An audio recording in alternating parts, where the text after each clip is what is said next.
So an actor is saying his lines, and then out of nowhere, he just starts singing. Yeah!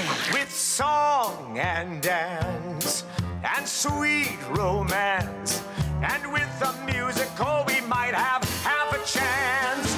Oozahs, big applause with everyone cheering for us.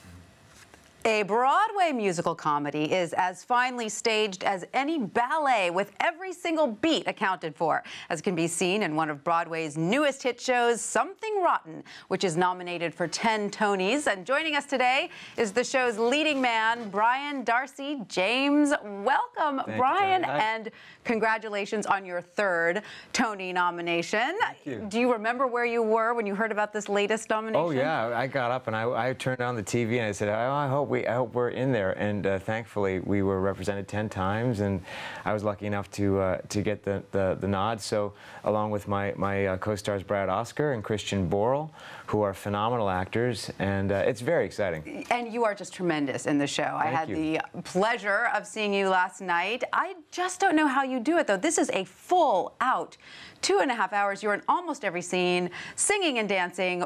How do you keep your endurance? Well, I'll tell you, it is a workout, and it takes a lot of energy. And but what's great about this show is it's such a funny, fun show to do that everything that we're putting out, we're receiving tenfold back from the audience. So that is something that when you're done, it just pushes you out into the city. When you're on your way home, it's just a joy to do. Yeah, well, the audience is giving you guys back so much love.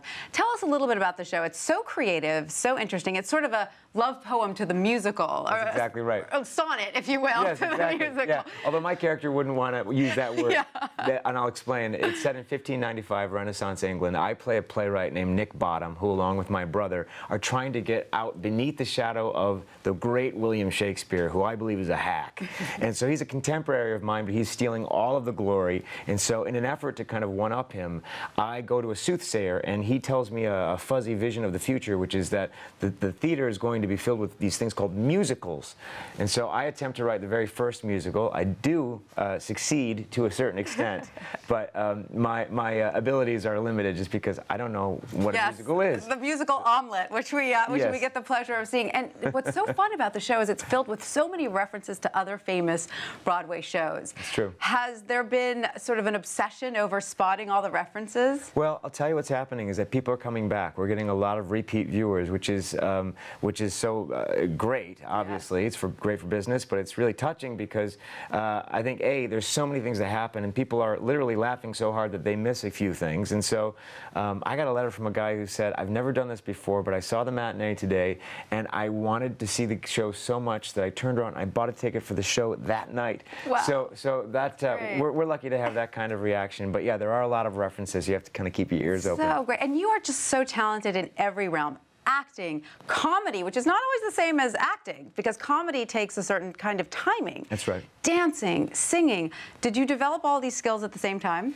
Well, you know, yeah, I suppose it's kind of always on-the-job training. But you know, I went to school for this, and I didn't learn one thing in particular. But you know, every style does require a certain kind of attunement. So yes. you kind of have to learn as you go what the technical skills are for each style that you're asked to do. And how hard is it to stage something like that? It looks so easy and so graceful, yet there are a million moving parts at any given moment. Well, this is a question for the great Casey Nicholaw, who is our director, who your viewers might know from the Book of Mormon. Aladdin right now is on Broadway. He's an astounding director who knows how to make a big musical work, and by big I mean big production numbers, splashy, glitzy, fun, funny, great dancing, but also the minutia, as you say, is just as important. All those little things that connect the bigger numbers are just as important, and he's excellent. So we're lucky to be in his hands. Oh, the dots were connected, the nuances were all there. I just loved it. Congratulations again, and good luck on Sunday. We'll be rooting for you. Thanks, Brian.